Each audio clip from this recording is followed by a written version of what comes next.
குறள் 311. கருத்தின்னா செய்தவ கண்ணும் மறுத்தின்னா செய்யாமை மாசற்றார் கோள்.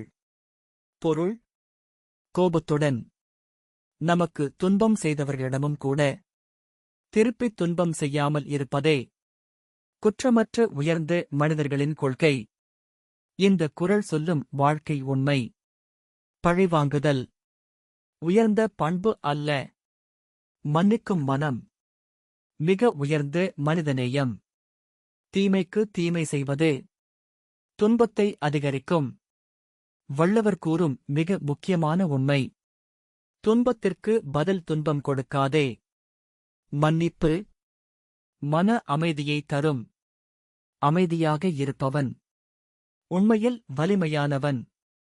பழிவாங்குவது எளிது, மன்னிப்பது உயர்வு. பிறரை காயப்படுத்தாத மனம் உயர்ந்த மனம்.